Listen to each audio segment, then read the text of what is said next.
정말 대한민국 교회가 큰일 났구나. 근데요, 이게 그 교회들이 정치적인 문제에 대해서 특히 이명박 정부 이후로 전혀 비판을 안 해. 어? 옛날에 노무현 대통령 때는요, 큰 대형 교회를 중심으로 해서 노무현 대통령 비판 되게 많이 했어요. 말조심 정치인들이 말을 함부로 한다든가, 이런 얘기하면서 대형 교회가 그 정권에 대한 비판을 굉장히 많이 했어. 그런데 이명박이 딱 된 다음부터 모든 임금은 하나님이 세우셨다 이러면서 했잖아. 정치적 비판을 안 한 거예요. 옛날에 김대중 땐가 노무현 땐가 목사들이 발가벗고 트럭 위에 올라가가지고 그 막 고추를 달랑달랑 내놓고서는 막 빨갱이 물러가라 하면서 김대중 노무현 비판하고 그랬었어. 그랬던 인간들이 이명박이 된 다음에 절대 이런 정권 비판을 안 해요. 예, 정권 비판을 절대 안 하고, 그리고 이 뭐라 그러나 세월호 문제, 이 세월호 문제가 터졌는데 교회들이 세월호 문제를 일으킨 소위 물질에 대한 욕망과 그 다음에 이 권력자들의 문제점 비판하는 설교를 안 한다는 거야. 그리고 이 대형 교회에서 그런 전혀 이 세월호의 그 뭐라 그러나 세월호 이야기 자체를 못하게 한다는 거야. 뭐 한 500명짜리 규모의 교회에서도 장로단 이런 사람들이 세월호 문제에 대해서 막 같이 분노하고 이래야 된다는 얘기를 하면 굉장히 막 싸늘해진대, 분위기가. 정말 그럼 한국 교회가 이 문창극이가 가장 중요한 그 실언을 한 게 뭐냐? 뭐 한국인이 게을러서 이 뭐 일본 놈들이 와서 지배한 게 그게 하나님 뜻이다. 그따위 미친 소리 한 거 아니야. 그리고 6.25 전쟁도 하나님의 뜻이다. 이게 내가 볼 때는요, 이 문창극 같은 사람이 그런 말을 할 때 가만히 잠자코 있었던 그 교회가 결국 하나님 얼굴에 똥칠했다고 봐. 하나님 이름에 똥칠을 하고 하나님의 이름을요 땅바닥에 짓밟은 거라고 봐요. 교회가 존재하는 이유는 정말 약하고 가난한 자들을 보호하고 돕기 위해서 교회가 있는 거야. 그리고 올바른 정의를 위해서 잘못된 권력자를 비판하기 위해서 교회가 있는 거예요. 그 예수님이 그 당시에 바리새파라는 소위 그 당시에 보수가 바리새파였어. 그 바리새파들이 이 성전에서 장사하고 그걸로 이익을 보고 그 성전을 뒤엎으신 분이야. 그게 예수님이에요. 더 구약 시대에도 왕이 잘못하고 막 미신을 섬기고 이럴 때 선지자들이 목숨을 걸고 가서 맞짱 뜨고 그랬어. 하나님의 사람들은 정권이 잘못하면, 정치 권력이 잘못하고 보수 세력이 잘못하면 그걸 비판하는 거. 그게 진정한 하나님의 사람들이야. 근데 지금 이 문창극과 이 온누리교회의 모습은 내가 볼 때 정말 하나님의 이름을 먹칠하고 있다. 정말 하나님을 모든 국민들 앞에서 정말 모욕하고 있는 교회라고 봐요. 저런 연설을 갖다가 아무렇지도 않게 공개하고 그걸 잠자코 듣고 앉아있는 그 모습 때문에, 그래서 이명박이 된 다음에 개신교 신자가 줄고 있다는 거야. 그거 알아요? 천주교나 뭐 이 조계종 같은 경우에 신도가 늘어나는데 유일하게 개신교만 신도수가 줄고 있다는 거야. 왜? 교회가 아니야. 원래 이 종교는 그 정치를 보조하는 역할을 해요.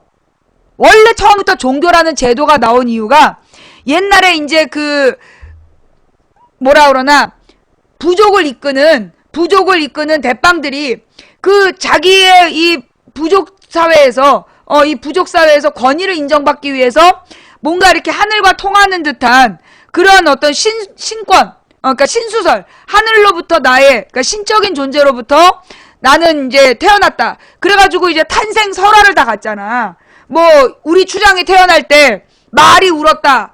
뭐 이런 거, 또는 뭐 곰이 포효했다, 뭐 이런, 그러면서 동물들하고의 연관, 어떤 상징적 동물을 토템으로 섬기면서 그 동물이 선택한 부족장인이 충성해야 된다, 이러면서 종교가 생겨. 그 종교가 나중에는 분리가 돼. 제사, 종교와 정치가 분리가 된 다음에 언제나 이 종교가 했던 역할은 뭐냐면 정치적인 빈 곳을 채워주는 거야. 그러면서 언제나 종교가 종교로서 그 살아있는 생명을 가질 때는 언제였냐? 정치가 잘못하면 비판할 때. 그걸 견제할 때는 종교야. 그런데 이 종교가 잘못된 정치 권력을 비판하지 않고 동조하면 반드시 그 문명이 망했어요. 인류 역사상 가만히 보면 종교가 정치를 비판할 때는 그 문명이 유지가 돼. 그런데 종교가 정치하고 결탁이 돼가지고 편을 들잖아, 같이 가잖아, 반드시 망했어. 우리의 예를 들어보면, 우리나라 예를 들어보면, 신라가 망할 때, 소위 이제 이 교종 중심의 불교, 그러니까 이제 그 뭐라 그러나, 귀족 중심의 불교였잖아. 귀족의 경전 연구 중심의 불교였다가, 그들이 결국 이 귀족들과 결탁해갖고, 돈을 막 벌어들이는데 재미를 붙여가지고, 재산을 막, 챙기다가, 결국 신라가 망해. 그 다음에 고려가 망할 때는 선종 중심의 불교가 나타나서 고려 때 조계종이 생기잖아. 선종 중심의 깨달음 중심의 종교가 태어나서 귀족 교종을 비판했단 말이야. 귀족 중심의 종교를 비판하면서 깨달음 중심 서민불교가 막 성장을 해가지고 주도했다가 나중에 이게 고려 후기가 되면 권문세족과 이 종교가 결탁을 해. 불교가. 그래서 막 그 권문세족의 땅과 노비들을 불교 소속으로 이렇게 막 해주면서 세금을 탈피하는, 포탈하는 그런 수단이 돼, 종교가. 그래서 고려가 망해. 그런 것처럼 이 종교가, 유교는 사실 종교는 아니잖아요. 조선이 망한 건 원래 이 유교적인 논쟁을 하면서 정치적으로 권력을, 그러니까 이 선비들이, 유교학자들이 정치 권력을 비판할 때 조선이 잘 운영됐어. 그러다가 어떻게 돼? 그 한 정파 중에 특정 가문이 권력을 독점하니까 망한 거야. 역사적으로 그래. 개신교도 캐톨릭도 마찬가지예요. 권력과 종교가 결탁해서 종교가 권력을 비판하지 않잖아? 그럼 망하는 거야. 모든 문명이 그랬어. 근데 지금 보면 대한민국 권력의 핵심들이 어딨냐? 교회에 있어요. 대한민국 권력의 핵심들이 교회를 다녀. 왜? 재벌들이 교회를 많이 다녀요. 우리나라의 이 재벌들, 기업가들이 교회를 많이 다니고, 그 소위 교회의 장로들이 그렇게 부자들이 많아. 이 사회의 기득권자들이 교회에서 장로들을 많이 해요. 그러면서 더 이상 교회가 정권을 비판하지 않는 거야. 특히 재벌 권력을 비판하지 않는 거야.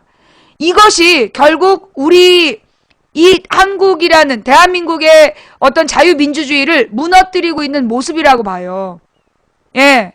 근데 한편 더 나아가서 보면 지금 전 세계가 내가 이제 이런 얘기를 해서 좀 되게 듣기 불편한 사람들이 있을 텐데, 전 세계가 지금 이 지나친 물질 숭배 사상, 지나친 물질 숭배 사상으로 인간의 권리, 인간의 존재적인 권위를 안 해. 인간 존중이 사라졌어. 전 세계가 지금 물질 숭배로 돈신을 섬기면서 인간 존중을 안 해요. 이게 민주주의의 핵심이 뭐냐면 인간 존중 사상이야. 민주주의는 인간 존중에서 나왔어. 그 인간 존중이라는 말은 신중심의 중세 사회를 극복하면서 나온 말이야. 개신교 신자들이 나타나서 이 중세 카톨릭교는 이게 신중심이라는 이름으로 사실은 신중심이 아니었다. 진정한 신학적인 바탕이 없다. 그러면서 개신교 신학자들이 나타나서 인간 중심 사상을 얘기했어. 그 내용이 뭐냐? 모든 인간 속에는 하나님이 계시다. 뭐 이렇게 돈 주고 면죄부를 사고 그런 게 아니라 모든 인간 속에 하나님이 계시니 그 한 사람 한 사람이 전부 하나님이다. 그러니 그 인간들을 단지 인간이란 이유만으로 존중하고 섬겨야 된다. 그게 민주주의의 기본 사상이야. 인간 존중 사상이 민주주의의 바탕 사상이고, 그 인간 존중 사상을 주도했던 게 개신교였어. 그런데 그게 지금 500년이 넘으니까 이제 다시 끝날 때가 된 것 같아. 예. 지금 이 모습은 현재 우리 사회, 우리 지구의 모습은요. 아, 이게 이제 갈 때까지 갔구나. 이미 하나님과 인간 존중 사상이 돈신에게 밀렸어. 이 돈신은 이게 자체적인 발동 능력이 있어요. 뭐냐? 이게 돈이 조금만 모이잖아. 그럼 조금만 더 갖고 싶다는 욕심을 낳아. 여러분 혹시 센과 치히로의 그 행방불명이라는 애니메이션 보셨어요? 센과 치히로의 행방불명이라는 애니메이션에 보면 뭐지? 기다란 이렇게 그 어떤 존재가 있어. 그 존재가 그러니까 깜장색 망토를 쓰고 하얀색 가면을 쓴 이름이 있던데, 가오나시. 그 가오나시가 그냥 이렇게 없는 듯이 있다가 어떤 욕망을 먹잖아. 욕망을 먹고 막 강해지는 거야. 인간의 욕심을 먹으면서 강해져. 그래서 막 끊임없는 욕심을 드러내잖아요. 그거 보셨어요? 그러니까 얼굴이 없다는 뜻이야. 그러니까 한번 보세요. 거기 그 센과 치히로에 나오는 그 가오나시라는 그 존재가 어떻게 변질되어 가는지. 처음엔 되게 착했어. 착하고 주인공한테 순종하고. 근데 이 욕심이 막 강성해지다가 어디에서 망하느냐? 주인공의 욕심이 없으니까. 주인공이 아무것도 바라지 않으니까 이 가오나시의 모든 욕망이 토해져 나오면서 다시 쪼그라들어서 무슨 어떤 할머니한테 가잖아. 그런 것처럼 지금 이 21세기의 지구를 지배하는 욕심의 신, 이 물질 숭배신이요. 특징이 그 가오나시랑 똑같아. 이 인간의 욕망과 욕망이 결합이 되고 그 욕망과 욕망이 결합이 되면 조금만 더. 다른 거 아니야. 조금만 더. 조금만 더. 그러면서 이 조금만 더라는 게요. 결국 인간 모두를 망가뜨리는 거야. 여러분 부자와 가난한 자가 있잖아. 근데 보통 언제나 부자는 혼자야. 혼자 부자이고 나머지가 가난하잖아. 그 왜 그러냐? 똑같이 나눠 먹을. 조금 부족하지만 그런대로 이렇게 나눠 가질 걸 한 사람이 조금씩만 더 뺏은 거야. 여러 사람한테 조금씩만 더 뺏어서 자기는 부자가 된 거야. 그래서 근데 그 부자의 삶은 차이가 나.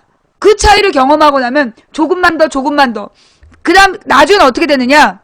자기가 쓸 수도 없고, 먹을 수도 없고, 그런데도 돈을 버는 거야. 왜 그런 얘기가 있잖아요. 처음에 사람이 술을 마시면, 나중에 술이 사람을 마시고, 술이 술을 마시고, 더 지나면 술이 사람을 마신다. 그 얘기 들어봤죠? 돈이라는 게 마찬가지야. 처음엔 사람이 돈을 모아.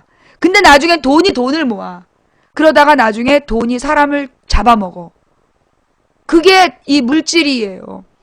그래서 맨 처음에 부자들은 소위 지금의 우리나라의 재벌들이 처음에 만들어질 때는 가난에서 시작해서 가난을 극복하고 내 자식, 내 형제, 정말 내 그늘 아래서 모두가 굶지 않았으면 좋겠다. 그래서 열심히 돈 벌었어.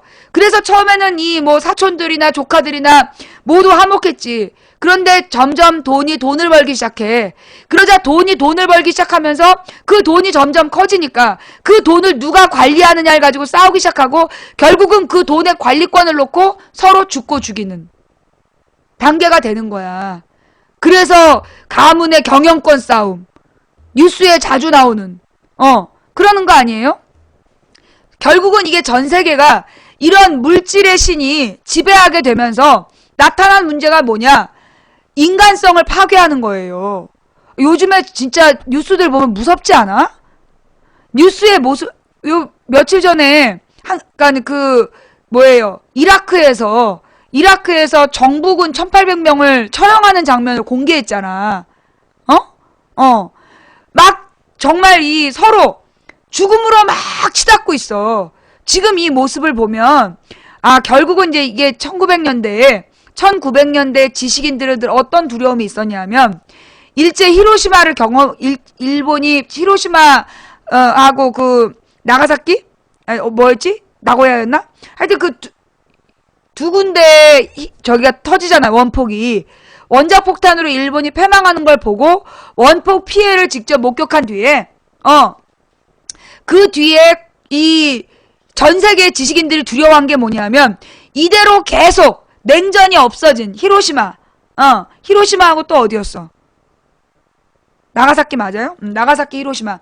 그 두 군데에서 이 그 원자폭탄이 터진 뒤에 그 원자폭탄의 그 피해를 직접 목격을 한 거야. 그래서 이 1900년대 그 45년 이후의 지식인들은 핵폭탄에 대한 두려움이 있었어요.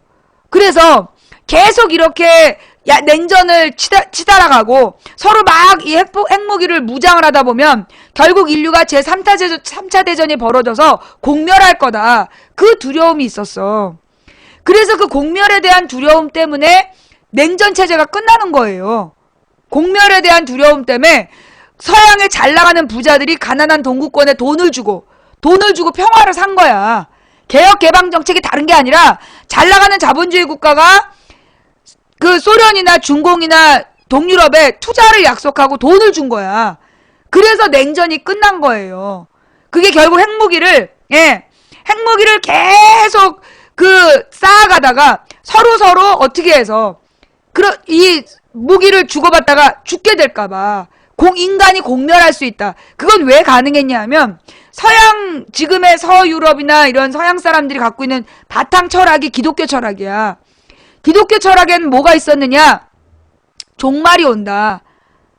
그 종말이라는 게 뭐냐? 인간이 너무나 사악해지고 그 욕심에 눈이 어두워서 망가질 대로 망가지면 심판의 때가 온다. 그때 예수님께서 내려오시면 다시 재림하시면 그때 예수를 진정으로 믿는 자와 믿지 않는 자를 구분해서 심판하신다. 그래서 예수를 믿는 사람은 예수를 믿고 삶을 변화시킨 사람은 구원을 받고 그렇지 못한 사람은 지옥불에 떨어진다. 이게 기독교 철학이야. 그걸 바탕으로 했기 때문에 인간이 공멸할 수 있다는 두려움이 있었어. 그래서 1900년대 냉전 체제를 없애고 그러면서 공멸하지 않으려는 분위기로 갔는데 결국 기독교 근본주의가 부시였잖아. 미국의 기독교 근본주의가 부시의 철학이거든요. 부시 가문이 기독교 근본주의 얘기하면서 이라크 전쟁, 중동 전쟁, 이라크 전쟁을 일으켰지. 그래서 결국 다시 세상을 전쟁터로 몰아넣은 게 소위 기독교 근본주의라는 거야. 근데 지금 문창극 일당이 바로 그 기독교 근본주의고 현재 대한민국의 대형교회의 장로들이 기독교 근본주의를 갖고 있어. 미국을 숭상하고 미국의 지시에 따라 일본의 지시를 받더라도 누구하고 싸워야 된다. 중국하고 싸워야 된다. 그래서 지금 문창극의 여러 가지 망언 중에 외교적인 문제도 있다는 거야. 외교. 뭐냐? 이 문창극의 강연 중에는 중국을 민주화시키고 기독교화시켜야 된다. 그걸 위해서 기도하자. 이런 내용도 있었다는 거예요. 그런 강연도 했다는 거야, 문창극이가. 그 중국을 민주화시키고 기독교화시켜야 된다. 그런 사람을 지금 총리로 지명한 거야. 이게 중국이 다음 달인가 시진핑이 온다는 거 아니야. 근데 문창극이를 총리로 둔다면 반드시 외교적 문제가 생길 수밖에 없다. 그런 거예요. 자, 천주교가 침묵한다고요? 여러분 동네 천주교는 침묵해요? 우리 동네 천주교는 안 그러던데. 개신교보다는 그래도 개신교보다는 더 열심히 하는데요. 예. 개신교보다는 이 천주교가 그래도 세월호 문제나 이런 거에 대해서 진심으로 마음 아파하고 그리고 이 천주교 신부님들 중에는 강론하시면서 정치적 비판하시는 분들이 더 있어요. 예.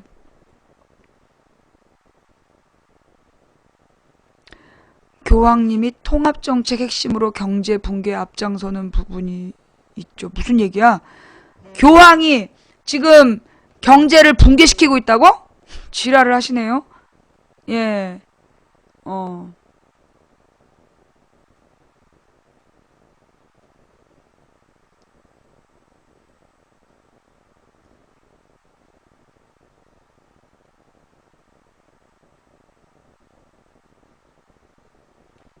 네. 그래서 예. 뭐 지금 무슨 천주교 욕하는 이상한 사람이 있어요? 무슨 목적으로 지금 천주교를 비판하지?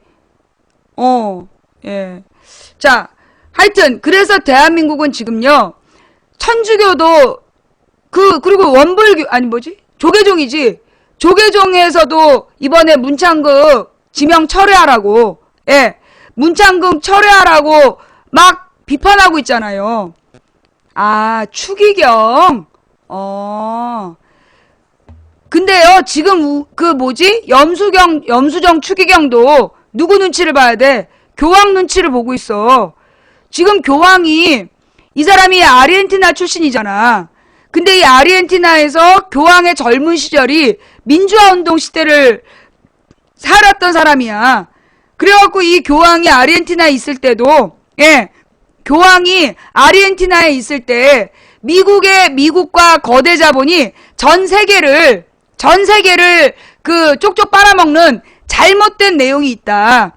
그걸 이제 보고 자랐던 사람이야. 그래서 지금 이탈리아에, 물론 부모가 이탈리아 세대야. 이탈리아인인데 그 아르헨티나 이주민이야. 그래서 이제 지금 교황을 하면서 세계 자본에다가 경고를 하는 거야. 세계 자본에게 경고를 하고 있고, 지금 전 세계 지식인들은요, 확실하게, 지금 전 세계 지식인들은 확실하게 신자유주의를 반대하고 있어요. 예. 신자유주의를 지금 반대하는 분명한 움직임을 갖고 있습니다. 예. 자, 잠깐만요. 그리고, 내가 지금 어떤 문자가 왔는데, 요 문자를 지금 봐야 될 것 같아서,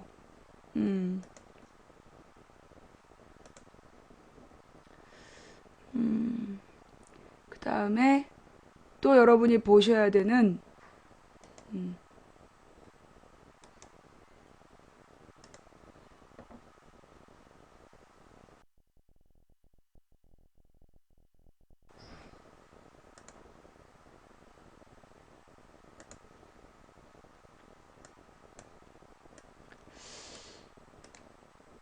이거 아까 우리가 들으려고 그랬는데,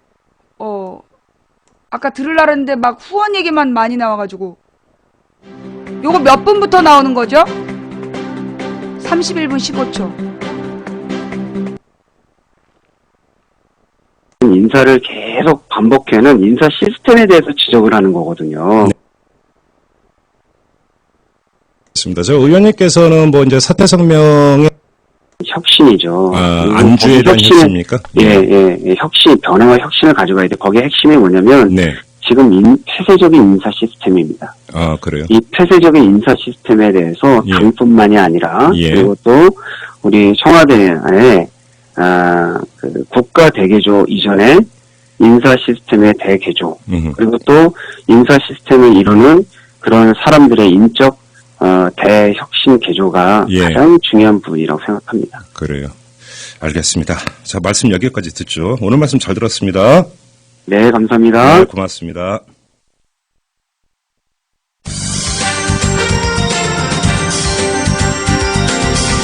오늘 이슈 독설에서는 어제에 이어서 문창극 카드를 고수하는 박근혜 대통령의 심중 또는 전략을 마저 살펴보도록 하겠습니다. 총리 지명 후 일주일 동안 진행된 상황을 종합하면 문창극 카드는 득보다 실이 큰 것입니다. 뭐 이것저것 다 떠나서 집안 식구 그리고 집토끼의 반발까지 사는 최악의 카드입니다.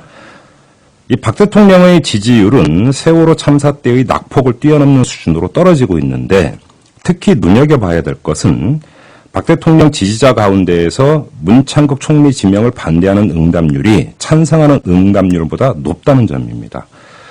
게다가 앞서 인터뷰한 김상민 의원 같은 새누리당 의원 다수가 공개적으로 총리 기용 반대를 외치고 있습니다. 자, 상황이 이런데도 박 대통령은 지명을 처리할 움직임을 보이고 있지 않습니다. 왜일까요? 그냥 못 먹어도 고를 작심한 걸까요? 아닐지도 모릅니다. 이 막판 급선회를 염두에 둔 고도의 전략일 가능성, 이걸 배제할 수가 없습니다. 버틸 때까지 버티다가 막판에 문창극 카드를 접을 수도 있다는 이야기입니다. 이 가능성을 조심스럽게 점치는 이유가 있는데요. 임명동의 표결에서 부결이라도 나면 어쩌나 하는 걱정 때문만이 아닙니다. 문창극 카드를 당분간 고수함으로써 얻는 반대급부, 그리고 막판 졌기에 따른 반대급부가 있기 때문입니다. 자, 박 대통령에게 인사청문회는 트라우마에 버금가는 부담입니다. 정부 출범에 따른 조각 단계에서 된통, 쓴맛을 본 데다가 얼마 전에는 안대희 총리 카드도 무산이 됐죠. 그래서 또 한 번 타격을 입었습니다. 그래서 이번에 문창극 카드를 선택할 때 첫 번째 고려 요인이 청문회 통과였다는 후문이 나오기까지 하지 않았습니까? 그런데 작금의 상황이 이런 부담을 배가시킵니다. 문창극 총리 후보자 외에 8명의 장관 후보자가 있고 이병기 국정원장 후보자까지 있습니다. 이들이 조각대처럼 집단 몰매를 맞으면 집권 중반기의 국정 운영 구상은 완전히 흐트러집니다. 자, 그럼 이 박 대통령이 인사청문회 파고를 무난히 피해갈 수 있는 방법은 뭘까요? 가장 좋은 시나리오야 총리 후보자를 포함한 10명 모두를 생환시키는 것이겠지만 그게 어렵다면 손실을 최소화하는 것입니다. 정치적 재물을 앞세워서 나머지를 구하는 전략입니다. 이 정치적 재물이 문창극 후보자가 될 가능성이 있습니다. 좀 더 풀어보면 이런 이야기가 됩니다. 박 대통령이 인사청문회 파고를 피해가려면 삼각파도를 만들지 않는 것입니다. 모든 후보자에게 십자포화가 퍼부어지는 상황이 아니라 특정 후보에게 십자포화가 집중되도록 함으로써 나머지 후보들에 대한 야당의 활약과 국민의 관심을 분산시키는 겁니다. 문창극 카드를 고수하면 여론은 그에게 집중됩니다. 다른 후보자와는 급이 다른 총리 후보인데다가 결함 또한 다른 후보자들의 결함을 능가합니다. 따라서 그 카드를 고수하는 동안에는 다른 후보자들의 검증 칼날을 무디게 만들 수가 있습니다. 지금 당장 나타나고 있지 않습니까? 사례 하나만 말씀드리죠. 이 문창극 후보자와 함께 지명된 이병기 국정원장 후보자의 경우 검증 대상에서 뒤로 밀려 있습니다. 그가 2002년 대선 때의 차떼기에 가담했고 안기부가 1997년 대선을 앞두고 부품 공작을 벌일 때 그가 안기부 2차장이었고 1998년 안기부 2차장에서 퇴직하기 직전 재산이 7억 3천여만 원이었는데 이듬해에 11억에 가까운 타워팰리스 아파트를 대출 한 푼 받지 않고 산 의혹 등이 잠깐 제기된 바가 있지만 묻히고 있습니다. 문창극의 그늘에서 이병기 후보자가 쉬어가고 있는 겁니다. 우리가 경험으로 알고 있듯이 인사검증은 청문회가 아니라 그 전 과정에서 정점을 찍습니다. 청문회 직전까지 의원실과 언론이 합작 또는 경쟁을 하면서 쏟아내는 각종 의혹이 국민 여론을 형성시킵니다. 청문회는 다만 마침표를 찍을 뿐이고요. 이런 경험칙에 입각해서 보면 박 대통령은 문창극 카드를 우산 삼아서 검증 소나기를 적절히 피해가고 있습니다. 다른 상황이 조성이 되는 것도 상정을 해야 될 텐데요. 그래도 피해갈 수 있습니다. 이 행여 다른 후보자들의 결함이 부각돼서 비토 사유가 된다 하더라도 일종의 정치적 흥정이 가능해집니다. 총리 후보자를 제외한 다른 후보자들은 임명동의의 대상이 아닙니다. 청문회를 마치고 일정 기간만 경과하면 국회의 적격성 여부 판단과는 무관하게 임명장을 줄 수 있습니다. 이 과정에서 박 대통령이 고려할 점은 비판 여론을 무시하는 데 따른 정치적 부담인데 이 문창극 카드를 내놓는 조건을 달면 여론의 따가운 시선 그리고 야당의 반발을 어느 정도 누그러뜨릴 수가 있습니다. 가장 급이 높은 총리 카드마저 접었는데 다른 장관 후보자들에게까지 칼을 대라고 하는 건 너무하는 것 아니냐는 분위기를 조성할 수 있는 것이죠.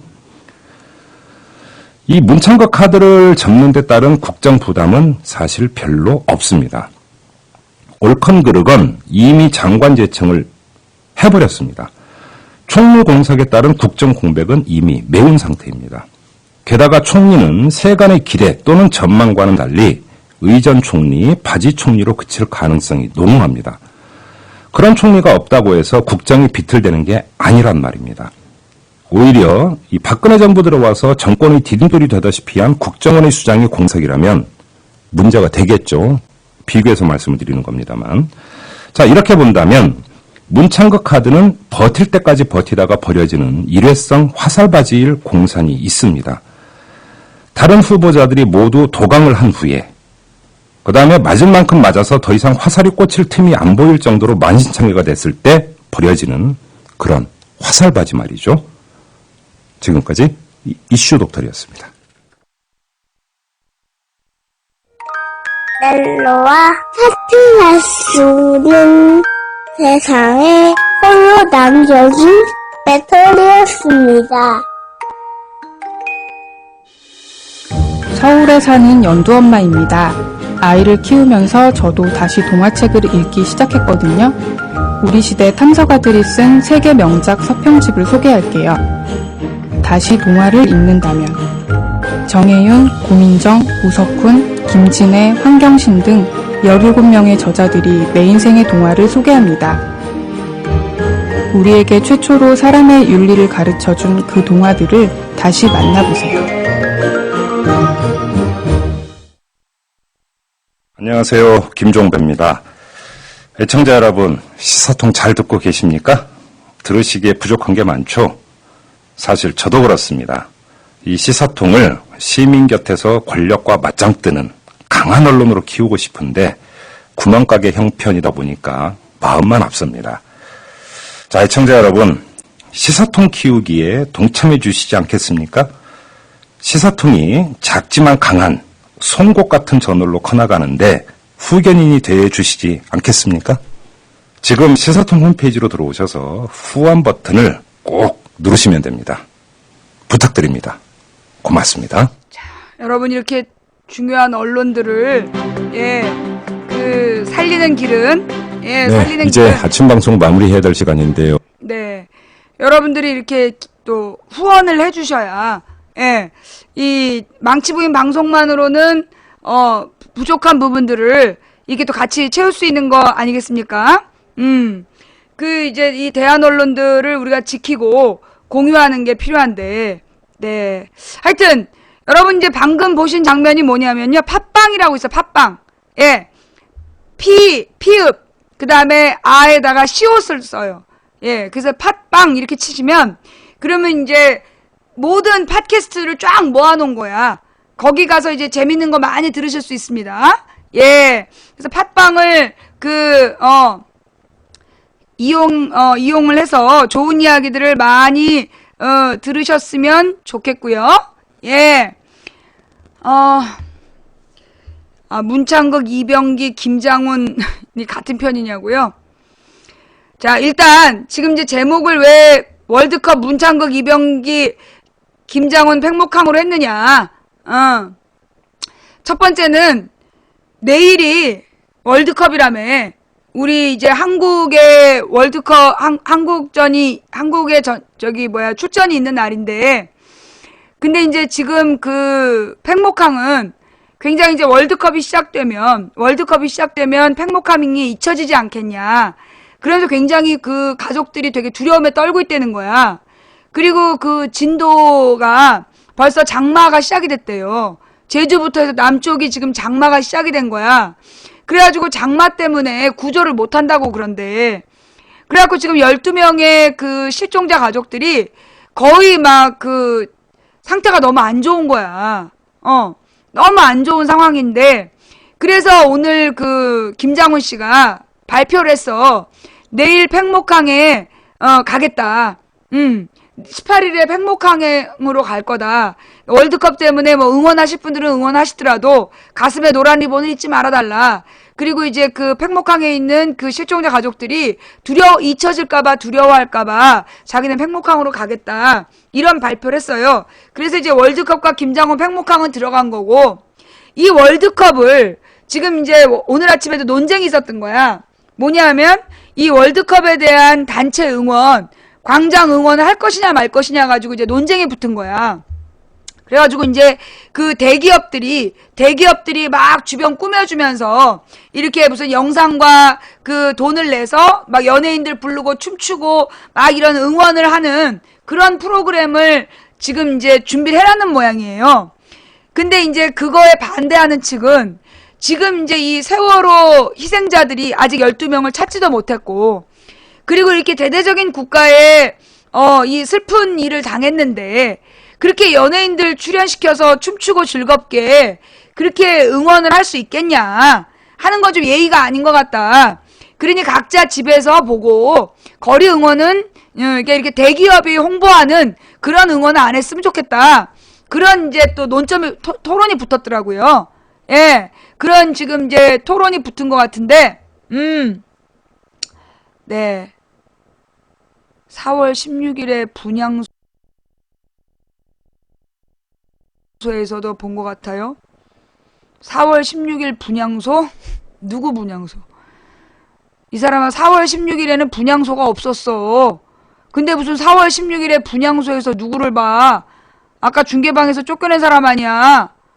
4월 16일에는 아무도 시신 찾지를 못해서 3일 지나서 찾기 시작했어.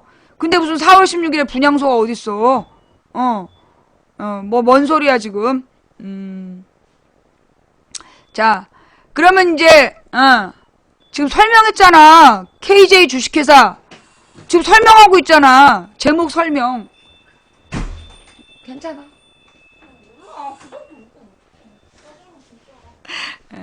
자, 그 방송 제목 설명하는 건데 지금 월드컵 김장훈 팽목항 설명한 거고 이병기하고 문창극은 또 다른 내용이에요. 월드컵으로 가리고 싶은 뉴스가 이 이병기죠. 핵심은 이병기. 모든 과거의 조작 사건의 달인이었던 이병기. 그 이병기의 국정원장 취임을 이병기의 국정원장 임명을 가리기 위해서 지금 저기 누구야? 이 김종배 씨도 그런 얘기를 하는 거 아니야. 그 문창극은 버리는 카드다. 왜냐하면 너무나 저질이기 때문에 이 문창극이라는 카드를 총리로 쓴다는 게 있을 수 없는 일이에요. 그리고 지금 서청원도 스스로 알아서 정리해라. 이런 이야기를 했잖아. 그러니까 문창극은 그냥 논란거리야. 논란을 일으켜서 전국의 중심을 가리고 실제로는 이병기에 대한 비판 기사는 많이 없잖아요. 그죠? 이병기에 대한 비판 기사는 거의 없고, 예, 나머지 기사들만 굉장히 많이 나오고 있잖아. 특히 이 문창극으로 나머지 지금 교육부 장관 후보가 제자의 논문을 훔치고, 그런 짓거리 했다는 거 아니야. 교육부 장관도 논문 표절해. 제자의 논문을 표절하고, 교육문화 홍보 수석도 논문을 표절하고, 옛날에 노무현 대통령 때는 자기 논문을 재인용한 걸로도 교육부 장관 못했어요. 자기 논문 재인용도 교육부 장관 잘라냈는데, 지금 제자의 논문을 훔친 사람이 교육부 장관 후보로 올라와 있다니까? 그런 상황에서, 그 다음에 또 많아, 지금. 공정거래위원장도 편향되어 있고, 교육부 장관도 문제 있고, 지금 박근혜가 완전히 진짜 쓰레기 중에 쓰레기를 모아가지고 지금 지명을 해놓고 뜬 거야. 근데 그 모든 다른 사람에 대한 인사청문회가 누구로 다 가려져 있느냐? 방통위장도 마찬가지고, 문창극으로 다 가려진 거야. 그러니까 문창극은 욕바지라는 거지. 문창극 이야기로 모든 국민들의 눈가기를 집중시켜 놓고 실제로는 정말 문제 있는 사람들을 검증하지 못하게끔 막는 거 아니냐. 그러다 버리는 카드 아니냐. 요 얘기를 지금 김종배 씨가 한 거죠. 그러니까 이제 막판에 국민들의 분노를 문창극 하나 잘라서 국민들의 의견을 반영한 척 하면서 나머지 쓰레기들을 통과시키려는 거 아니냐. 이런 의견을 지금 내고 있는 거죠. 예. 그래서 이제 월드컵으로 세월호 좀 그만해라. 나는 정말 개신교 신자들이, 종교인들이요, 세월호 좀 그만해라. 그런다는 거야. 세월호 이야기 그만했으면 좋겠다고. 그런데 교회 다니는 사람들이, 소위 교회 다니는 부자들이 세월호 이야기 좀 그만했으면 좋겠다 그런다는 거야. 그리고 이제 세월호 때문에 그 월드컵 응원을 못하는 게 말이 안 된다. 이런 얘기도 한다는 거야. 근데 자기 자식이, 자기 조카나 자기 동생이나 자기 가족이 그렇게 어이없이 죽어도 그런 말 할 수 있을까? 아니, 그러니까 자기 친인척이 그렇게 어이없이 구조할 수 있는 90분을 그냥 황으로 넘기고 그러다 그렇게 죽었다. 아직 시신으로 찾지도 못했다. 그래도 월드컵 응원하겠단 말이 나올까?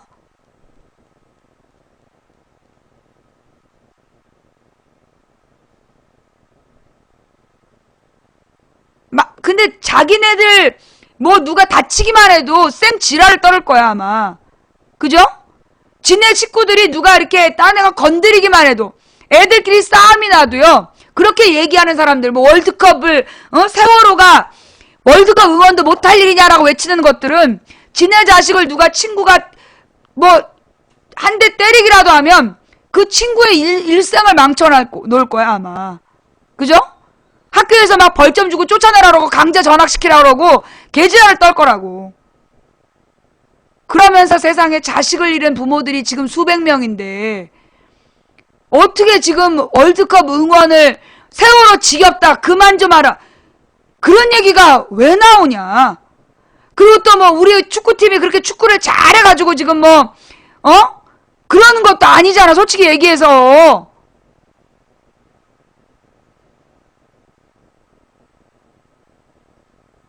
근데 내가 진짜 궁금한 거, 지금 여러분 주변 사람들은 막 세월호를 잊고 빨리 월드컵 응원하고 싶다 그래요?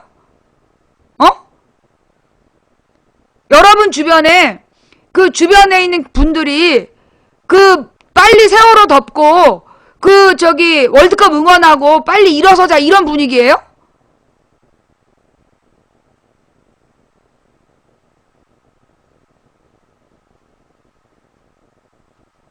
그쵸? 지금도 아직 카톡에는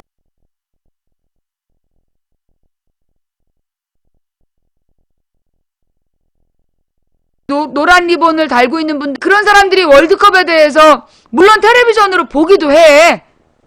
텔레비전으로 보기도 하지만 그 중앙일보 지금이 이럴 때냐?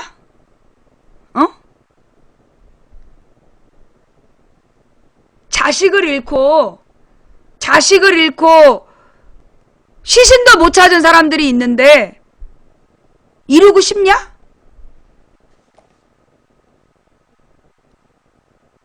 내가 집에서 집집마다 보지도 마라 이런 건 아니야.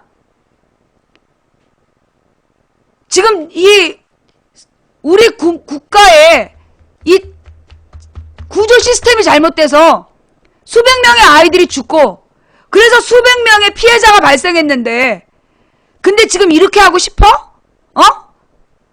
이렇게 하고 막 춤추고 싶어?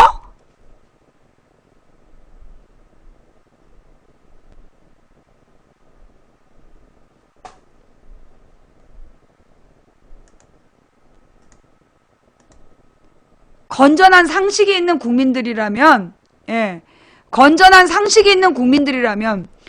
아니 건배도 잘 안 해 사람들이 위하여 뭐 이렇게 큰 소리도 요즘에 안 한다며.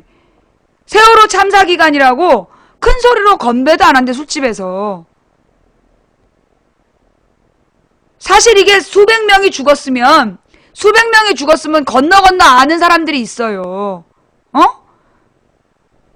그런데 지금 연예인 불러서 춤추고 시뻘건 치르라고 응원전을 펼치고 싶어?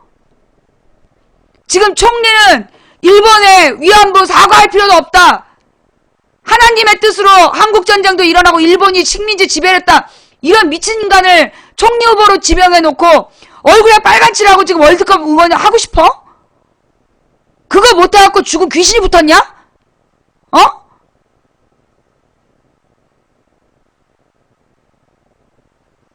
세월호 때문에 대학생들을 축제도 안 하고 넘어갔어. 방송하기 전에 옷을 갈아입는데도요. 너무나 이 채도가 밝으면 너무 밝은 색깔이면 못 입겠더라고. 내가 그 녹색 등산복을요. 한 번 더 입고 빨아야지. 근데 그걸 입고 방송을 하면서도 마음이 너무 불편한 거야. 빨간색도 아니고 녹색 옷을 입는데도 그렇게 마음이 불편해. 그게 국민들 마음 아니야?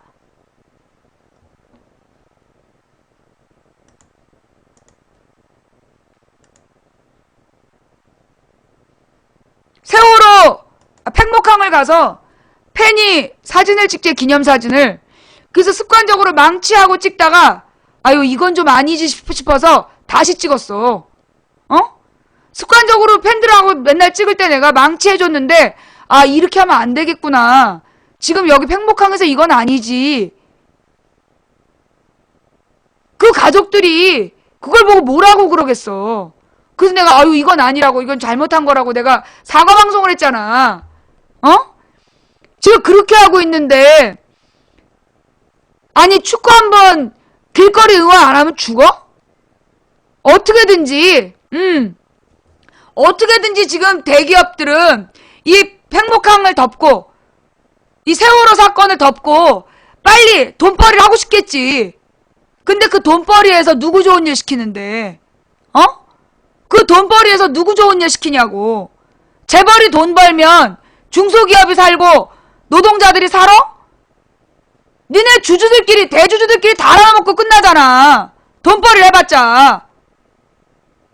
그러니 돈벌이 하면 뭐하냐고. 우리 국민들도 맥주 마시고 치킨 먹으면서 같이 보고 싶지. 근데 치킨에 맥주 그 돈도 없잖아 지금. 어? 작년에 월급쟁이들 세금 기준 바꿔가지고 건강보험료 인상되고 국민연금 인상되고 지금 그러고 있잖아.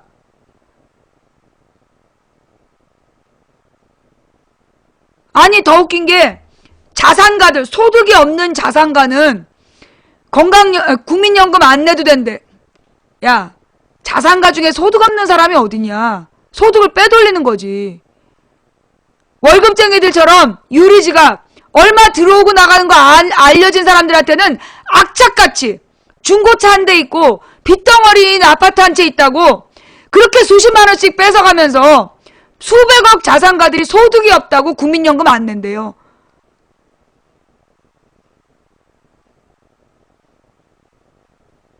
나 같은 사람 국민연금 건강보험료 30만 원 뺏어가. 나보다 재산이 10만 배 많고 소득이 10,000배가 많은 이건희한테는 건강보험료 10배밖에 안 받아. 이게 말이 되냐고. 왜? 부자들은 건강보험료 상한선이 있대. 지랄을 해요, 지랄을. 소득의 상한선 좀 만들어봐라, 소득의 상한선.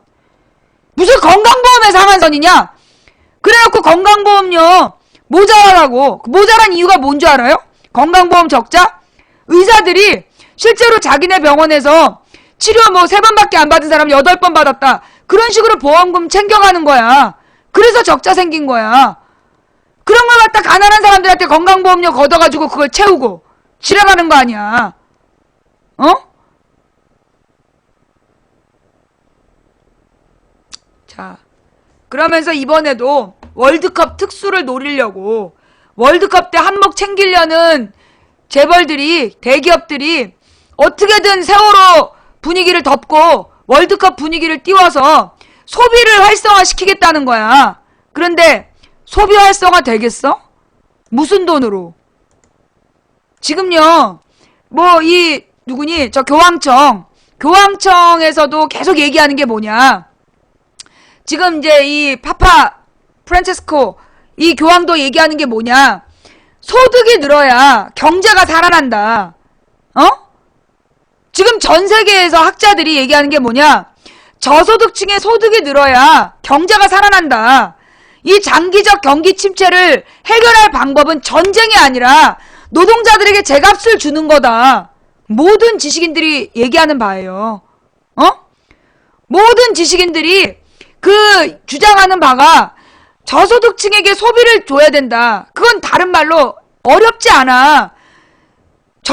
비정규직을 정규직화하고 정규직에 월급을 주면 되는 거야. 지금보다 2배 주면 되는 거야. 가족이 4명이면 400에서 500만 원 월급을 주고, 가족이 3명이면 300만 원 이상 주고, 그러면 경제가 살아나. 지금 우리나라에서 세금을 내고 있는 월급쟁이들을, 월급으로 세금을, 근로소득세 내는 사람들을 쭉 일렬로 세우고 가운데가 얼마를 버냐? 정가운데가 155만 원이래. 월급. 우리나라가 말이에요.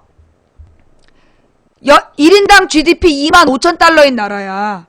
1인당 GDP 2만 5천 달러란 얘기가 뭐냐 하면, 여러분 가정이 4인 가족이면 1년 소득이 1억이 돼야 평균이란 얘기야.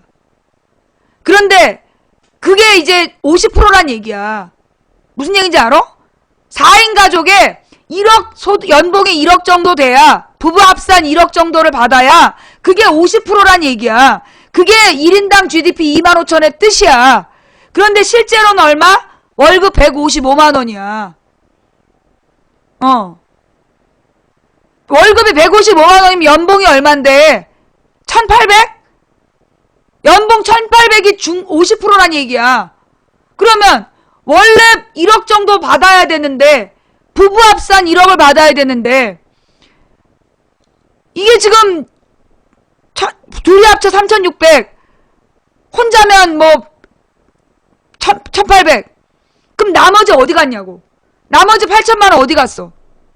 그 나머지를 전부 재벌들이 먹은 거야.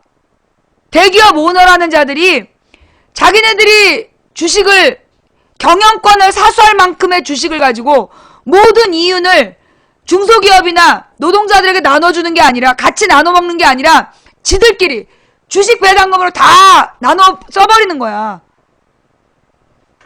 한 해 동안에 10대 기업이 1년 동안에 10대 대기업이 벌어들이는 영업이익이 얼마인지 알아요? 100조가 넘어요. 뭐라고요? 한 해 동안에 10대 재벌기업이 벌어들이는 영업이익, 비용을 다 제끼고 남는 이윤, 그게 100조가 넘어. 160조라는 얘기도 있고 140조라는 얘기도 있고 하여간 100몇십조예요. 그 이익을 원래는 누구에게 나눠줘야 되냐? 중소기업에게 납품값을 제대로 줘야 되고 노동자들에게 제대로 임금으로 나눠줘야 될 돈이야. 그런데 그 돈을 쌓아도, 그리고 지들끼리 배당금으로, 주식 배당금으로 나눠갖고, 그리고 더 남는 돈은 그림사, 비싼 그림. 여보세요?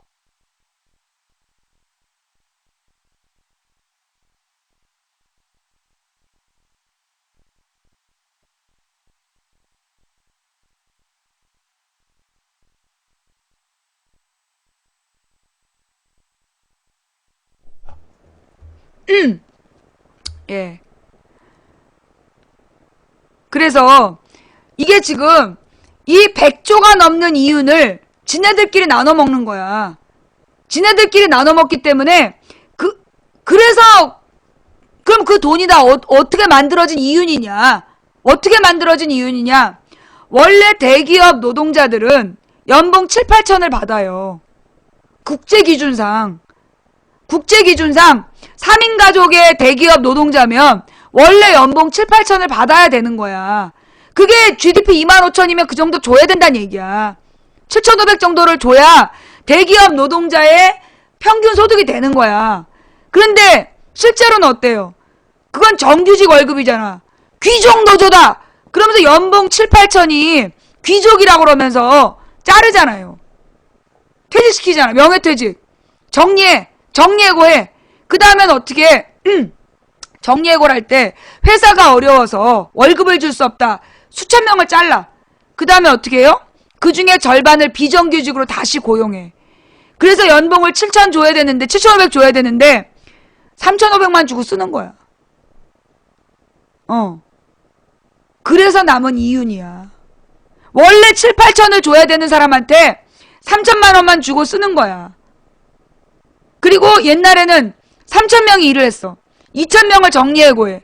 그 다음에 1,000명을 다시 비정규직으로 데리고 들어와. 그래서 2,000명한테 3,000명의 일을 시켜. 그러면 이 회사는 이 대기업은 얼마의 이윤이야? 1000명의 임금, 그 다음에 1000명의 정규직 임금의 절반, 그게 이윤으로 남는 거야. 그러다 보니까 대한민국이 어떻게 됐어요? 소비가 안 되는 거야, 소비가. 골목시장이 망하는 이유, 마트 때문에 망하는 것도 있지만 돈이 없어서 망하는 거야. 돈이 없어서. 돈이 없어서 망하는 거예요. 이게 돈이 있어야 맥주도 사 먹고 화장품도 사고 옷도 한 벌 살 거 아니야. 소비가 실종된 게 세월호 탓이 아니야. 돈이 없는 거지, 돈이. 박근혜가 지가 작년에 세금 다 올렸잖아. 2월 달에 세금 폭탄 맞았잖아요. 이 세월호 사건이 4월 16일이었어. 월급쟁이들이 세금 폭탄 맞은 게 3월 달이었고, 2월 달에 세금 폭탄 맞고, 월급 고스란히 세금으로 갖다 바쳤어야 됐다니까? 그러니, 4월 소비가 줄지. 그래서, 지금 대한민국 경제가 이 모양 이 꼴이 된 것은, 지금 대한민국 경제가 이 모양 이 꼴이 된 것은, 결국은 무슨 권력? 재벌 권력. 재벌들이 돈을 많이 버는 거, 그걸 목적으로 노동자들의 임금 뺏어먹고, 중소기업의 이윤 뺏어먹고, 그래서 오로지 자기들만 배를 불린 거야. 왜? 더 많은 재산을 가져야 더 많은 권력을 갖는다고. 그래서 지금 대한민국의 현실이요, 정말 종말의 때가 다가오고 있어. 성경에 이야기한 마지막 때가 다가오고 있다니까? 인류가 이렇게 돈신을 섬기고 돈에게 복종하는, 돈으로 권력을 사고 그 돈과 돈 권력에 복종하는 이런 모습으로 인간의 무엇을? 인간의 권리와 인간성을 잃어버리기 시작하잖아요. 그러면 이제 이 마지막 심판의 때에 인류가 공멸하는 거야. 인류가 공멸하는 거야. 아유, 정말 올해도 다닌다. 저 2008년부터 봤던 놈인데 저거 아직까지도 다니네. 2008년 댓글 부대가 아직도 댓글 써요. 예. 자, 여러분, 지금 이제 또 4시 40분인데요. 예. 내가 오늘 해야 될 이야기는, 그리고 그 뉴스타파의 인사검증 시스템, 그 동영상이 있단, 저기 뉴스타파 인사검증 시스템 좀 갖고 오실래요? 예. 뉴스타파의 인사검증 시스템. 그거 같이 봤으면 좋겠다. 어떤 분이 그러셨는데, 지금 우리 자료실에는 안 올라와 있어요. 그걸 좀 올려주실 동안, 요거, 다른 내용 하나 볼게요. 소방관들이 1인 시위를 벌이는 흔치 않은 일이 최근 있었습니다. 이들의 요구는 안전하게 구조할 수 있도록 해달라는 것이었습니다. 이들은 열악한 안전장비와 신분 문제를 주로 제기했습니다. 이때 일선 소방서에서 간부들이 소방관들을 모아놓고 1인 시위에 동참하지 말라고 협박한 사실을 뉴스K가 확인했습니다. 뉴스K가 입수한 녹음 파일에는 오래 다니고 싶으면 신중하라는 말이 담겨져 있었고, CBS 노컷 뉴스는 좌익 매체다, 전국 혼란을 야당이 부추긴다 등의 말도 나옵니다. 공교롭게도 이런 협박 발언이 있었던 바로 그날, 전국적으로 1인 시위도 중단됐습니다. 노지민 PD가 취재했습니다. 하여튼 오래 다니시다면은 신중하게 하셔야 돼요. 전국 각지의 소방관들이 서울 광화문에서 릴레이 1인 시위를 벌이던 지난 11일, 충북 지역의 한 소방서에서 교대를 앞둔 소방관들은 간부들로부터 엄포성 발언을 들어야 했습니다. 1인 시위자 징계 지시를 한 적이 없다던 소방방재청의 해명이 전해진 바로 그날 오후에 있었던 일이었습니다. 방재청장이 징계를 내리라고 지시를 했다는 거예요. 근데 지금 또 반발이 심하니까 그건 아니고 하지 말라고 했다, 뭐 이렇게 언급했는데, 이런 문제점이 있으니까 여러분들이 신상에 문제가 있을 것 같으니까 우리 조직원 보호를 위해서 여기에 쉽게 가담하지 않았으면 합니다. 이 간부는 1인 시위의 배후에 과격한 진보 좌익 매체가 있다며 야당 측 주장에 이용당하지 말라고 강조했습니다. CBS 노컷 뉴스도 좌익 매체로 분류하고 야당이 전국을 혼란시킨다고 말합니다. 야당 쪽 아니면은 과격 진보 자익 매체, 언론 매체 중에서도 진보 자익 매체 쪽하고 노컷뉴스 이런 게 그런 매체예요. 그러다 보니까 이용을 당할 수가 있어요. 순진한 소방관들이 그걸 유명해 주시고, 사실은 공무원은 정부 편이에요. 야당의 반대 우리가 거기에 편승돼가지고 거기 야당 의원들이 주장하는 쪽에 이제 막 하면은 이제 우리 좋자고 하는 거지만 우리 목적이 있지만은 얘들의 또 이용당할 소지가 있어요, 야당 애들이. 그래서 전국을 혼란시켜가지고. 오래 다니고 싶으면 신중해야 한다며 협박성 발언까지 서슴지 않았습니다. 하여튼 오래 다니신다면은 신중하게 하시겠죠. 오래 다니신다면 정년퇴직까지 하시려면 오래 다니시려면. 그래 참 우리 조직을 위해서 이제 충정도 이해하지만은 그런 거는 좀 자기 앞날도 생각해야 되기 때문에 그런 거는 좀 알고 하시라고.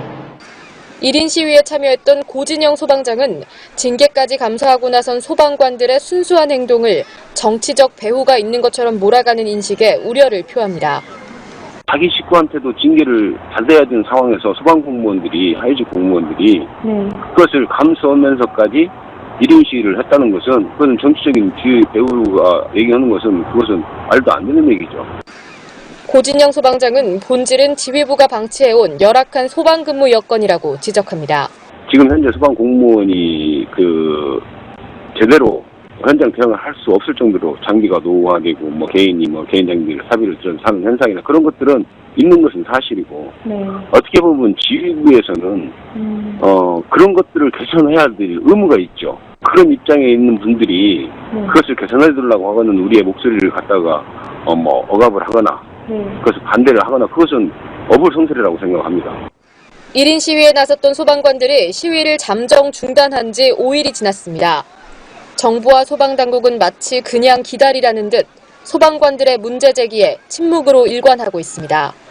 국민TV 뉴스 노지민입니다.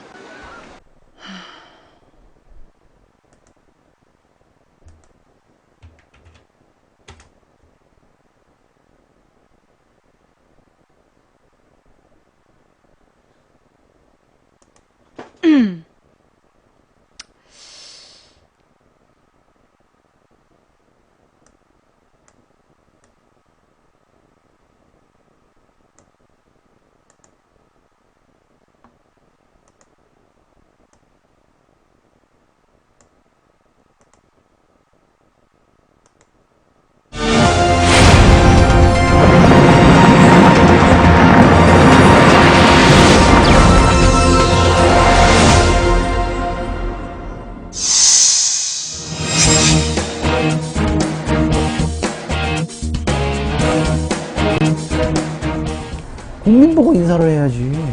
그리고 국민이 얼마나 낙담할 거냐를 따져봐야지. 대통령이 얼마나 힘들 거냐를 따지는 거는 앞뒤가 안 맞는 얘기예요.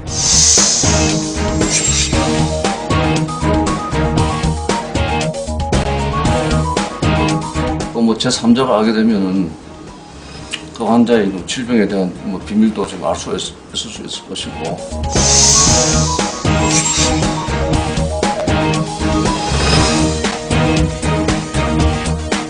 우리는 이거로 생존권이 걸려 있는 문제입니다. 안녕하십니까. 99% 시민들의 독립언론 뉴스타파입니다. 일제 식민 지배와 남북 분단은 하나님의 뜻이었다. 우리 민족은 게으르고 자립심이 부족하다. 문창극 신임 국무총리 후보자의 과거 발언이 언론에 공개되면서 파장이 커지고 있습니다. 이쯤 되면 과연 청와대의 인사검증 시스템이 작동은 되고 있는 것인지, 아니 어쩌면 시스템이 아예 없는 것은 아닌지 묻지 않을 수가 없습니다. 김성수 기자가 보도합니다. 박근혜 정부의 첫 총리 후보자였던 김용준 전 대통령직 인수위원장은 불과 닷새 만에 사퇴했습니다. 고액 변호사 수임료와 부동산 투기, 아들의 병역비리 의혹 등 가장 기본적인 인사검증 항목들에서 문제가 생겼습니다. 세월호 참사로 정홍원 총리가 사퇴한 뒤 박근혜 대통령이 이른바 관피아 척결을 내세우며 야심차게 내놓은 안대희 카드. 이번에도 전관 예우에 따른 고액 변호사 수임료 논란으로 엿새 만에 낙마했습니다. 문창극 총리 후보자를 다시 지명하기까지 2주일을 보낸 청와대는 이번만큼은 제대로 검증했다고 자신했습니다. 공직 후보자에 대한 검증이 본인의 철학과 소신, 능력보다는 개인적인 부분에 너무 집중되는 경향이 있어서 가족의 반대 등 여러 가지 어려움들이 많아서 인선에 시간이 걸렸습니다. 국무총리에는 문창극 서울대학교 언론정보학과 초빙 교수가 내정됐습니다. 그런데 불과 하루 만에 중앙일보 시절에 쓴 극우 성향의 칼럼과 수준 미달의 대학 강의가 도마에 올랐고 급기야 국민 정서상 도저히 용납하기 힘든 망언 퍼레이드까지 불거졌습니다. 하나님은 왜 이 나라를 일본한테 이렇게 당하게 식민지로 만들었습니까? 라고 우리가 항의할 수 있겠지, 속으로. 근데 저는 아까 서두에 말씀드렸듯이 하나님의 뜻이 있는 거야. 우리한테 너희들은 2조 500년 허송세월을 보낸 민족이다. 너희들은 시련이 필요하다. 남북 분단을 만들게 해주셨어. 그것도 지금 와서 보면 저는 하나님의 뜻이라고 봐요. 만일 그때 통일 한국을 주셨으면은 한국은 공산주의가 되는 거예요. 시민들은 황당하다는 반응 일색입니다. 500년 동안 게을러갖고 너네가 지금 이렇게 한번 맛봐라. 일본 놈한테 지배 당해봐. 그게 앞뒤가 안 맞는 말이지. 그 정도 높은 지식을 갖고 있는 사람이 어떻게 그런 얘기를 하나? 근데 그런 분을 내정했을 때 뭔가의 이유가 있어서 내정했을 텐데 저는 제 속에는 안 되는 그 소리를 안 쳐놨다. 자질이 없다고 전 단칼에 그렇게 이야기하고 싶습니다. 야당은 즉각 문 후보자 사퇴를 요구하고 나섰고 여당도 난감한 표정입니다. 현 정부 들어 지명된 4명의 총리 후보자 가운데 세 번째 낙마 가능성이 커지는 분위기입니다. 참극. 돌아보면 총리 후보자뿐만이 아니었습니다. 정부 출범 1년 3개월 동안 중도 하차한 고위공직자 후보가 10명에 달합니다. 대부분의 경우 지명 하루 이틀 만에 언론에 의해 흠결이 드러났습니다. 그러나 정작 더 많은 정보에 접근이 가능한 청와대는 이를 미리 걸러내지 못했습니다. 이유가 뭘까? 지금의 청와대는 인사위원회가 고위공직자 추천과 검증을 담당합니다. 비서실장이 위원장을 맡고 국정기획수석과 민정수석, 정무수석까지 4명이 당연직입니다. 여기에 검증 대상에 따라 경제수석이나 홍보수석, 미래전략수석 등 해당 분야 수석들이 참여하는 구조입니다. 나름대로 합리적인 듯 보이지만 참여정부 시절 인사수석실, 이명박 정부에선 인사비서관실이 있었던 것과 비교하면 전담 부서가 없는 협의체 방식일 뿐입니다. 우리가 사람을 안다는 것은 굉장히 제약되어 있잖아요. 학교 때 안다든지 직장에서 안다든지 혹은 사회생활에서 안다 정도밖에 없기 때문에 국가의 인재를 얻는 데 있어서 이런 적은 풀에서 사람을 찾을 수는 없어요. 이러다 보니 인재를 추천하고 검증하는 방식과 절차가 매우 불투명합니다. 과거 국민의 정부와 참여정부는 중앙인사위원회에 구축된 인재 데이터베이스에서 후보군을 우선 추천해 청와대 인사수석실로 넘겼습니다. 중앙인사위를 폐지시킨 이명박 정부는 초기에 고소영 내각 등 인사 헛발질을 반복하다가 나중엔 후보자 개인별 체크리스트와 청와대 내부 사전청문회 등으로 보완했습니다. 그러나 지금의 청와대 인사 시스템은 참모진 몇 명에만 의존하고 있어 객관적 평가보다는 대통령 의중부터 살필 가능성이 큽니다. 실제로 인사철마다 청와대 관계자가 3배수로 보고가 됐는데 대통령 낙점이 늦어지고 있다는 말을 되풀이하는 경우가 많았습니다. 대통령 이 사람 검증해봐 이랬을 때는 검증이 잘 되기 어려워요. 대통령이 그 사람 좋아한다라는 느낌을 이미 준 거잖아요. 그렇잖아요. 그럴 때도 여러 사람 복수를 주면서 아주 철저히 검증해봐 이렇게 하는 거와 한 사람을 내려버렸을 때는 얘기가 완전히 다른 거거든요. 지금은 지시는 있을지 모르겠는데 검증을 해서 이 사람 안 됩니다라는 과정이 있는지 그거조차 좀 의심스럽거든요. 연이은 인사 참극과 관련해 또 하나 눈여겨볼 대목은 박정희 독재 시절의 인연 등으로 연결된 박 대통령의 오랜 원로 가신 그룹 7인회의 존재입니다. 수장격인 김기춘 청와대 비서실장이 인사위원장을 맡고 있는 만큼 이들이 인사 문제에도 깊이 관여하고 있을 공산이 크기 때문입니다. 특히 문제가 되는 건 이들이 공유하고 있는 구시대의 철학과 가치가 인재 발탁의 기준이 되고 있는 정황이 갈수록 뚜렷해지고 있다는 점입니다.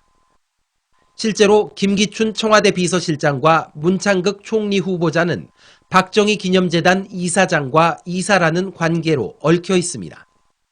김용준 총리 후보자의 전관 예우 문제를 심각하게 인식하지 못한 것이 안대희의 낙마로 이어졌고 윤창중 사태를 겪고도 극우 논객을 피하지 않은 것이 이번 문창극 파문을 초래했다는 말도 나옵니다. 한마디로 국민과의 눈높이가 전혀 맞지 않고 있는 겁니다. 대한민국 주인은 국민이에요. 국민 보고 인사를 해야지. 그리고 국민이 얼마나 낙담할 거냐를 따져봐야지. 대통령이 얼마나 힘들 거냐를 따지는 거는 앞뒤가 안 맞는 얘기예요. 그래서 인사라는 게 내가 국민들로부터 제한되게 위임받은 권한을 행사하는 거고, 그러니까 국민들에게 매번 허락을 제대로 받아야 된다는 생각을 갖는 게 중요한 거고요. 시대착오적이고 공허한 국가 개조론보다 청와대 인사 시스템부터 개조하는 일이 시급하다는 지적입니다. 뉴스타파 김성수입니다. 의사들이 발행하는 처방전에는 민감하게 짝이 없는 질병 정보들이 담겨 있는데요. 이 처방전이 우리도 모르는 사이에 대형 통신사로 전송되고 있었습니다. SK텔레콤이 운영하는 전자처방전 시스템인데요.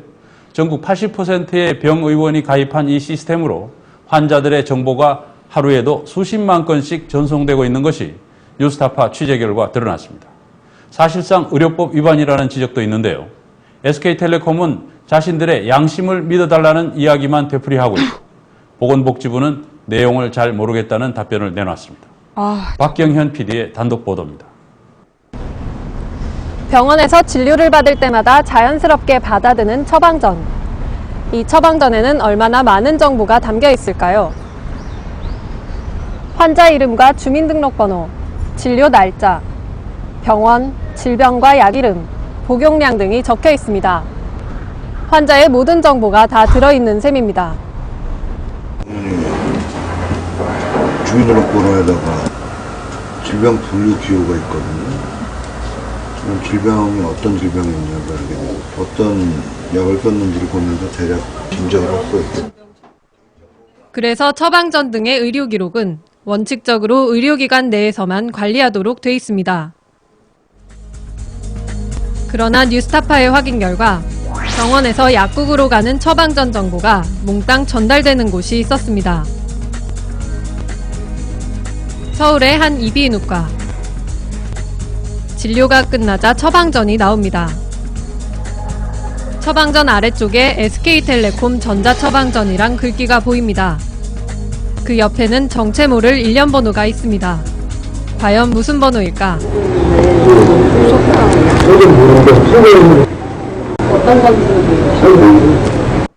그러면서도 환자의 개인정보 유출 문제는 의식하고 있는 듯합니다.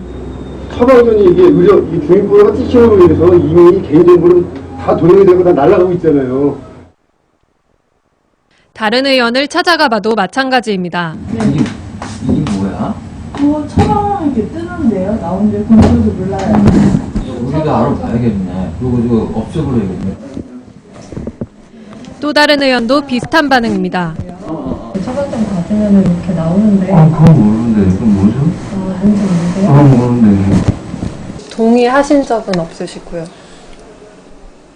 아니, 몰랐으니까, 이런 걸 몰랐으니까, 그 동의를 구할 일도 없었던 거죠. 환자가 뭐 어떤 약을 어떻게 쓰고 있는지를 또 뭐 제3자가 알게 되면은 그 환자의 그 질병에 대한 뭐 비밀도 좀 알 수 있을 수 있을 것이고, 바로 잡도록 노력을 해야 될 것 같습니다. 의사들은 하나같이 자신이 발행하는 처방전이 SK텔레콤으로 흘러가는지 몰랐다고 말합니다. 전자차트 프로그램을 업데이트할 때 옵션으로 들어가 있는 것을 무심코 동의했을 순 있다고 해명합니다. 동기랑 여기 체크해서 여기 체크해서 매일 체크하지. 그건 다 사실 일일이 이루어지지 않겠습니까? 근데 내가 나중에 문제를 제기하면 이가 쌓여있지 않냐 이렇게 된 거 아닙니까? 환자의 정보가 SK텔레콤으로 가고 있다는 사실에 의사들은 적잖이 당황했습니다. 사실상 의료법 위반이기 때문입니다. 환자 질병 정보에 관한 그 보관 의무가 의사한테 있고 그거 잘못되면 벌칙 규정까지 있고 아무리 그 의사의 동의를 받았다 하더라도 SK텔레콤에서 이 처방전을 받아서 보관하고 있으면 그건 의료법 위반의 소지가 있다는 거죠. 이 때문에 대한의사협회와 개원내과의사회는 회원들에게 이 프로그램을 사용하지 않도록 당부하는 공문을 보내기도 했습니다. 전자차트 업체들에게는 SK전자 처방전 모듈을 삭제해달라고 요청했지만 프로그램을 삭제한 업체는 없었습니다. 불과 몇 년 전까지만 해도 처방전은 병원과 약국만 공유하게 돼 있었습니다. 그러나 지난 2010년 SK텔레콤이 시작한 전자처방전 시스템은 의사가 입력한 처방 정보가 SK텔레콤 서버를 경유해 약국으로 전송되는 방식입니다. 매일 수십만 건의 환자 정보가 SK텔레콤 서버로 간다는 얘기입니다. 현재 전국의 병의원은 3만여 곳. 이 가운데 80% 정도가 이 전자처방전을 사용하고 있는 것으로 추정됩니다. 발행번호만 입력하면 모든 정보가 자동으로 뜨기 때문에 약국들도 건당 30원가량을 내고 SK텔레콤의 전자처방전을 많이 이용하고 있습니다. SK 그 전자처방전 이 안에 환자에 대한 주민등록번호와 뭐 의료보험 소속 그런 거와 원장님에 대한 양력과 그다음에 약에 대한 것도 다 들어있어요. 요것만 찍으면 요것만. 그럼 이거 쓰는 게 좀 마음 편해요? 편하지 아무래도. 돈 내고 쓰시는 거죠? 돈 내고 쓰지 건당 얼마씩 30원이면 얼마씩 내고 쓰지. 전자처방전 사업 수익은 SK텔레콤과 전자차트 업체들이 나눠 가지는 것으로 알려졌습니다. SK 측은 서버로 전송된 정보는 환자가 약국에서 약을 타는 즉시 삭제되고 환자가 약을 타가지 않는다면 일주일 안에 자동 삭제되기 때문에 환자 정보를 저장하는 일은 없다고 해명했습니다. 또 이를 입증하기 위해 뉴스타파에 SK텔레콤의 전자처방전 시스템을 보여주겠다는 의사를 밝혔습니다. 일단 눈으로 한번 보시고 네. 그 필드나 뭐 TV나 이런 게 이렇게 쭉 보시고 설명하는 게 보시면 바로 이렇게 아실 수 있을 거기 때문에 사실은 네. 전혀 그 쌓이거나 그러지 않거든요. 그러나 SK텔레콤 측은 뉴스타파 취재진이 보안 소프트웨어 전문가와 함께 확인 취재를 하겠다고 하자 말을 바꿨습니다. 보여드리는 부분에 대해서 네. 이 조금 규정상 문제가 좀 있는 것 같아요. 회사 보안 규정이나 이런 것들 때문에 네. 조금 SK는 서면 답변을 통해 자신들이 철저히 보안 관리를 하고 있으며 전자처방전에 접근하는 것은 불가능하다고 주장했습니다. 그러나 전문가들은 암호화된 처방전을 다시 푸는 과정에서 얼마든지 유출될 가능성이 있다고 말합니다. 그 병원에서 처방전이 암호화되어 가지고 그 다음에 약국으로 갈 때는 다시 이게 풀어져야 되니까 그 과정에서 충분히 해킹이나 데이터 복제 위험이 존재하죠. 그 믿음의 차원으로 내려가면은 보안이라고 하는 건 의미가 없다, 그렇게 생각할 수 있죠. 보건복지부는 SK텔레콤의 전자처방전 사업이 의료법 위반일 수 있다는 유권 해석을 내놓은 바 있지만 이후 아무런 조치도 하지 않고 있습니다. 심지어 복지부는 해당 내용을 잘 알지 못한다고 말했습니다. 그 부분은 제가 잘 몰라요. 이거 네. 그때 제가 이거를 처리했던 사안은 아니어서. 보건의료정책과가 그걸 의료법 해석을 담당하시는 데라서 그쪽에서 네. 모르신다고 하면 저쪽도 복지부 쪽에서는 답을 줄 수 없다 그런 입장인 걸로 이해를 해도 될까요? 제가 알아보고 연락을 드리겠습니다. 그러나 취재진은 복지부로부터 아무런 연락도 받지 못했습니다.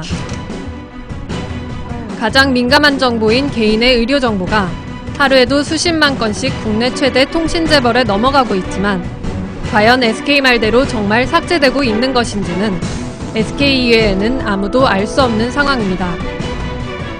뉴스타파 박경현입니다.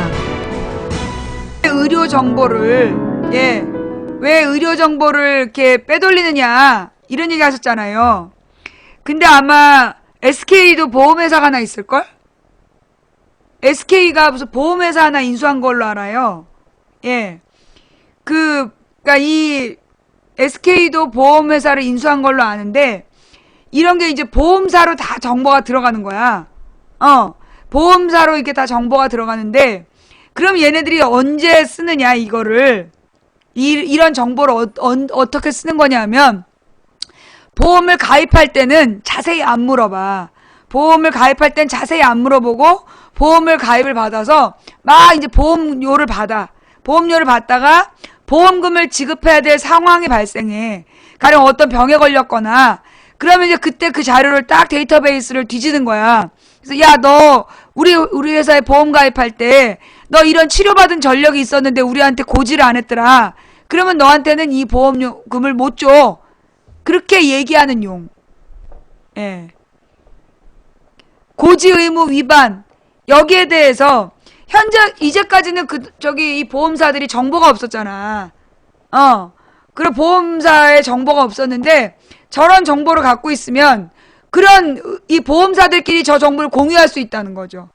보험사들끼리 저런 정보를 공유하면서 실제로 보험금 지급을 제대로 안 하는 용으로 쓸 수 있다는 거고, 그 다음에 어떤 약을 개발하거나 또는 한마디로 이제 이 병도 돈이 되잖아. 병도 돈이 되는데 보험 상품을 개발하거나 이럴 때, 보험 상품을 개발할 때 가령 이제 어떤 병에 걸리면 보험금 얼마를 주고 이런 걸 기획을 한단 말이야, 얘네들이. 그런데 그럴 때 보면 이 병은 많이 발생하네, 이걸로 치료받는 사람이 많네, 치료비가 많이 들어가네 싶으면 요거는 보험 혜택을 줄이고, 별로 드러나지 않는, 그러니까 확률상 별로 생기지 않는 경우에다가 보험금을 많이 주는 것처럼 뻥튀기를 해서 보험 상품을 파는 거죠. 보험 상품을 개발할 때 그런 데이터를 사용하는 거야. 의료정보 시스템을, 의료정보 데이터를 그렇게 이용하는 거예요. 가령 갑상선암이 이제 계속 늘어나잖아. 갑상선암이 계속 늘어난다면, 모든 암에 대해서 묻지도 따지지도 않고 혜택 드립니다. 근데, 쌀의 4분의 1 크기로 갑상선암은, 갑상선암은 예외. 이런 식으로 들어가. 그게 이제 그런 정보. 갑상선암 중에서도 특히 어떤 부분이 많이 걸린다. 그럴 때 이제 그거를 제외하기 위해서 약관의 함정을 파는 용으로 개인 의료 정보들을 모으는 거죠. 예. 예.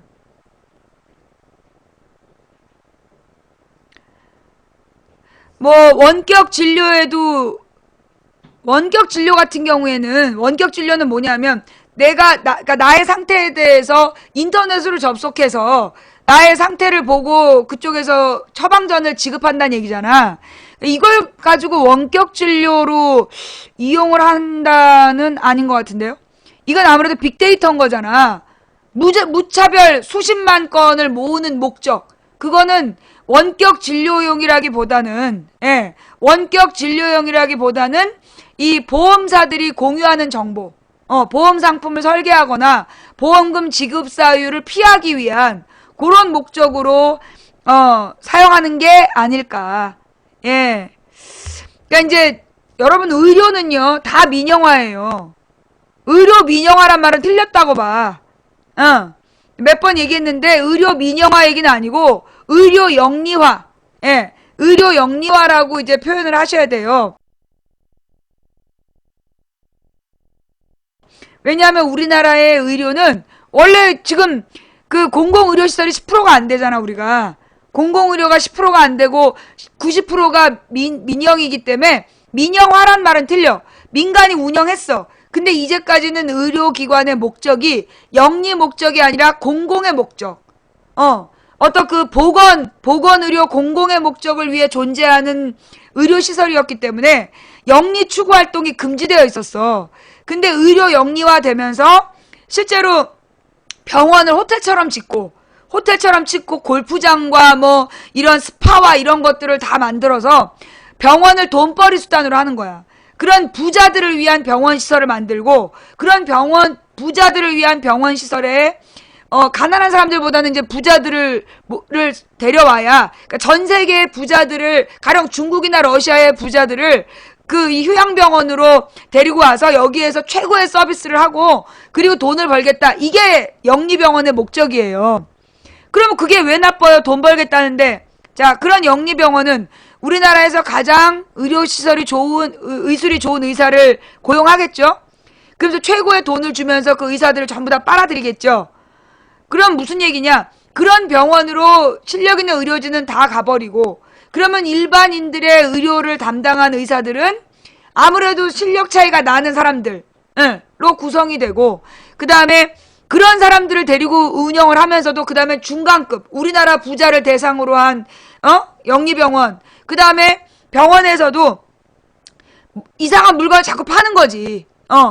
이제 영리병원이 되면 진료와 처방전만 주는 게 아니라 서비스, 어떤 마사지를 받아라라든가, 아니면 무슨 이런 건강 보조식품을 사라고 한다든가, 이런 식으로, 그러니까 영리 활동을 할 수 있는 보조 시스템들을 달아놓고 그쪽으로 유도를 한다는 거지. 그러면 돈 있는 사람들, 특히 이제 이게 누구를 위한 거냐면, 그 의료 영리화의 대상이 누구냐? 노인층이에요. 내가 볼 때 이 의료 영리화가 왜 생겼냐 하면, 노인분들이 굉장히 건강 염려증이 있잖아. 자녀들이 좀 살만한 노인층을 공략하는 거야. 그래서 이 노인층이 자녀들한테 이제 돈을 받아서 용돈을 쓰거나 그런 사람들한테 끊임없이 뭔가 새로운 거를 권하는 거야.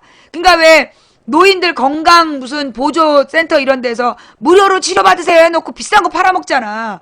그걸 보고 아이디어를 얻은 거 아닌가 싶어. 의료 영리화는. 그러니까 이제 그런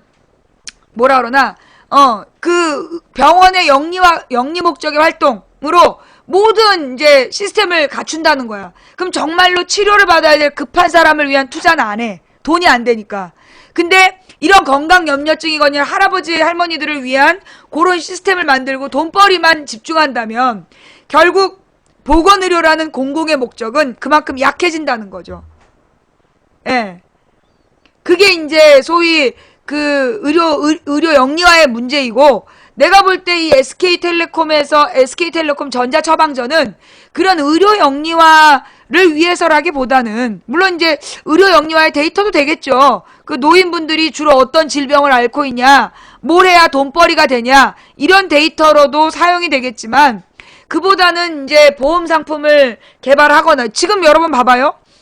케이블 방송을 내가 도저히 못 보겠는 이유가 그거야. 보험에 대해서만 계속 광고를 하잖아. 보험하고 사채. 보험하고 사채 광고만 나오잖아요. 그게 돈이 된다는 얘기 아니야. 결국은 노인들한테 묻지도 따지지도 않고 해줍니다. 이렇게 뻥치면서 보험 상품을 계속 개발하잖아요. 그러면서 이제 그런 용도로 내가 볼 때는 빅데이터를 쓰지 않겠나. 사채가 대출이지 뭐. 네. 그런 용도가 아닐까라는 생각이 들고, 자, 어쨌든 이 뉴스타파의 핵심은 뭐냐? 뉴스타파의 핵심은, 지금 박근혜 정부의 인사 참사는 인사 시스템의 문제가 아니다. 뭐다? 박근혜 취향의 문제다. 박근혜, 김기춘 그 두 커플의 취향의 문제다. 그 사람들이 이상한 사람들만 골라서, 잠깐만 기다려봐봐. 이상한 사람들을 골라가지고 자꾸만 이렇게 데려오기 때문에 이 참사가 끊이질 않는 거다. 라는 얘기인 것 같아요. 자, 오늘 방송 어떠셨어요? 파트너? 커플이 이상한 파트너? 박근혜 파트너 김기춘 둘이 문제라고. 자, 오늘 방송 오늘은 아무래도 이제 3,000명이 시청을 못하셔서 2,971분만 추천하셨구나. 방송이 별로였나봐요. 좀 산만했다면 죄송하고요. 자, 오늘 방송은 여기까지 할게요. 볼만하셨다라면 추천 부탁드리고, 3,000 넘었다. 꼭 찔러! 추천을 눌러. 자, 오늘 재밌게 봐놓고 추천 안 하고 사라진, 인간들아, 밤에 설사할지어다. 새 이불에, 예, 그린짱님, 국민TV 무기맘님을 비롯해서 오늘 아까 생방송 중에 선물해주신 모든 분들께 감사드리고요. 예, 처음부터 끝까지 시청해주신 여러분께 진심으로 감사드리고 추천해주신 3,110분께 감사드립니다.